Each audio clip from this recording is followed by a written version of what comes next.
Anak Bapak sekalian, kembali kita akan renungan pagi sebelum memulai pembelajaran. Mari kita berdoa. Kami berterima kasih ya Tuhan atas berkat-Mu yang menghantarkan kami kepada pagi yang baik ini. Kami akan memulai banyak aktivitas terlebih untuk pembelajaran. Namun sebelumnya kami mau merenungkan kebenaran firman-Mu. Kami rindu diberkati lewat kebenaran firman-Mu. Di dalam dan demi nama Yesus Kristus kami berdoa. Haleluya. Amin. Anak Bapak sekalian, renungan pagi bagi kita terambil dari Kejadian pasal 39 ayat yang pertama sampai dengan 23. Namun kembali Bapak hanya akan membaca ayat yang kedua, dan Bapak berharap anak Bapak sekalian akan membaca secara pribadi ayat pertama sampai dengan 23. Demikian firman Tuhan. Tetapi Tuhan menyertai Yusuf sehingga ia menjadi seorang yang selalu berhasil dalam pekerjaannya. Maka tinggallah ia di rumah tuannya orang Mesir itu. Anak Bapak sekalian, apa yang baru kita baca memberitahu bahwa Yusuf saat ini ada di Mesir, ada di rumah Potifar. Bagaimana jalan ceritanya dia sampai ke sana? Tentu kita sudah pernah dengar, sudah mengetahuinya.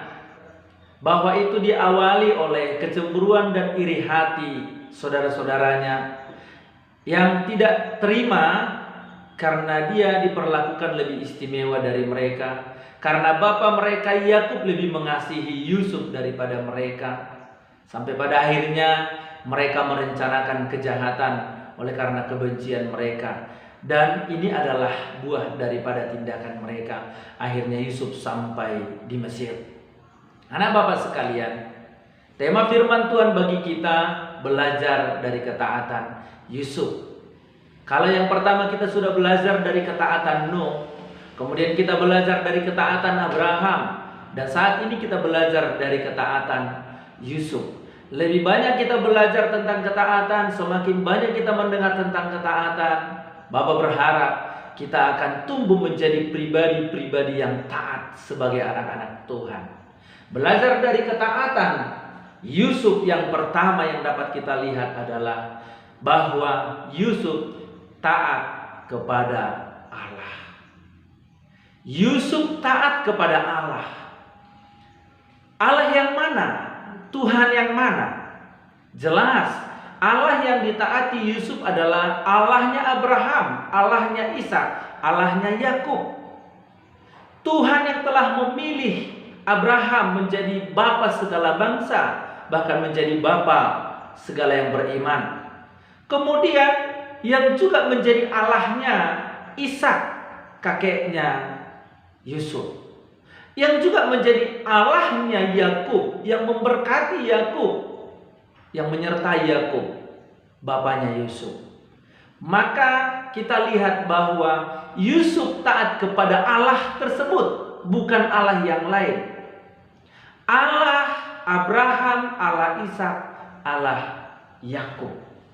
Anak Bapak sekalian, tentu itulah yang diajarkan oleh Yakub kepada Yusuf.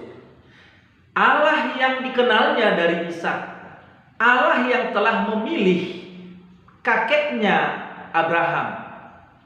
Itulah yang diajarkan oleh Yakub kepada Yusuf. Saya dapat melihat bahwa Yusuf adalah pribadi yang pendengar yang baik, bahwa Yusuf adalah orang yang mau belajar dan mau mendengar didikan orang tua. Itu terbukti daripada ketaatan yang dia perlihatkan dalam perjalanan hidupnya. Jadi yang pertama yang kita lihat adalah bahwa Yusuf adalah pribadi yang taat kepada Allah, Allah yang hidup, Allah Abraham, Allah Ishak, Allah Yakub. Itu yang pertama. Yang kedua, belajar dari ketaatan Yusuf. Yusuf tidak berbuat dosa terhadap Allah. Sungguh ada alasan bagi dia untuk berbuat dosa. Sungguh ada alasan yang kuat bagi dia untuk akhirnya melupakan, meninggalkan, bahkan mengkhianati Allahnya. Namun dia tidak melakukannya. Hal ini dapat kita lihat ketika saudara-saudaranya melemparkan dia ke sumur, kemudian saudara-saudaranya menjualnya kepada saudagar yang sedang menuju Mesir. Seharusnya dia punya dasar untuk akhirnya berbuat dosa. Namun sekalipun ada dasar bagi dia untuk berbuat dosa, dia tidak berbuat dosa. Kemudian ketika ada kesempatan untuk akhirnya jatuh dalam dosa, dia pun tidak mempergunakan kesempatan itu untuk jatuh dalam dosa.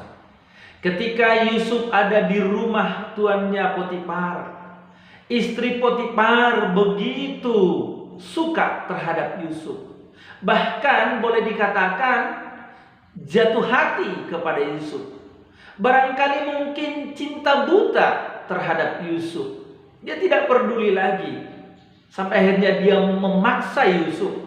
Mungkin bisa dikatakan merengek, meminta supaya Yusuf mau tidur bersama dengan dia, bahkan bersetubuh dengan dia. Itu bisa kita baca pada ayat yang ke-9 sampai dengan ayat ke-10. Tapi dia tidak menggunakan kesempatan itu untuk berbuat dosa. Kemudian ketika akhirnya dia dimasukkan ke dalam penjara oleh karena istri Potifar bersaksi dusta tentang Yusuf, dia masuk dan dihukum di dalam penjara. Namun di dalam penjara pun dia tidak berbuat dosa. Dia tidak menggunakan dasar itu untuk berbuat dosa. Sungguh masuk di akal kalau dia akhirnya jatuh dalam dosa, tapi dia tidak melakukannya. Anak Bapak sekalian, tentu kalau kita mau bicara ketaatan, kepada siapa kita taat? Apakah kita taat kepada Tuhan? Apakah kita taat kepada orang tua, kepada pikiran, atau kepada yang lain? Maka hendaklah kita belajar daripada Yusuf. Kita taat kepada Allah yang hidup, Allah yang hari ini diajarkan lewat firman Tuhan kepada kita, Allah yang diajarkan hari ini kepada kita lewat gereja kita, lewat hamba Tuhan, pendeta yang melayani kita.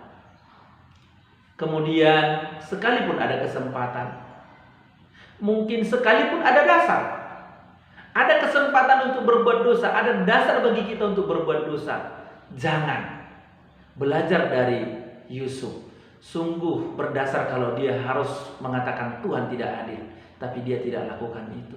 Sungguh berdasar kalau akhirnya dia tidak peduli lagi kepada Allahnya, tapi dia tidak lakukan itu. Ini menjadi teladan bagi kita. Yang ketiga, belajar dari ketaatan Yusuf. Yusuf taat kepada Allah, dan ketaatannya kepada Allah membawa pada berkat yang tak terhingga. Ketaatan Yusuf membawa pada berkat yang tak terhingga. Kalau kita baca dari ayat yang pertama sampai dengan ayat 23, bahkan nanti kita baca ayat selanjutnya ketika akhirnya dia menerjemahkan mimpi daripada Raja Mesir dan akhirnya menjadi penguasa atas Mesir. Dan yang membedakan dia dengan Firaun hanyalah tahta. Bahkan dikatakan Firaun, tidak ada yang bergerak tanpa seizinmu. Seperti itulah wewenang dan kekuasaanmu, kata Firaun kepada Yusuf. Kita lihat apa yang membuat itu semua. Ketaatan Yusuf kepada Allah membuat dia berhasil, membuat dia menjadi kepercayaan bukan saja kepala penjara, tetapi juga Firaun. Anak Bapak sekalian, ketaatan Yusuf membuat Tuhan menyertai dia. Menyertai dia dalam segala keadaan, menyertai dia dalam segala situasi, menyertai dia di rumah Potifar, menyertai dia ketika istri Potifar ingin menjerumuskan dia, menyertai dia ketika dia dimasukkan ke dalam penjara, menyertai dia ketika dia menjadi penguasa atas Mesir. Bukan hanya menyertai, tapi dikatakan pada ayat yang kedua, dikatakan di sana bahwa Allah menyertai Yusuf dalam segala pekerjaan yang dia lakukan dan membuat dia berhasil dalam segala pekerjaan itu. Anak Bapak sekalian, Taatlah kepada Tuhan. Tuhan akan menyertaimu. Taatlah kepada Tuhan. Tuhan akan membuat segala pekerjaanmu berhasil. Tuhan sudah memberkatimu. Tuhan sudah memberikan anugerahnya kepadamu. Tapi taatlah supaya engkau berhasil dalam semua yang engkau kerjakan. Dalam semua yang sedang engkau rindukan. Tuhan akan menyertaimu. Tuhan akan membuatmu berhasil dalam studimu, membuatmu berhasil dalam segala pekerjaanmu. Amin. Kita berdoa. Kami bersyukur Tuhan atas kebenaran firman-Mu. Biarlah kebenaran itu mengerjakan kehidupan kami menjadi pribadi yang taat kepada Tuhan. Di dalam dan demi nama Yesus kami berdoa. Haleluya. Amin.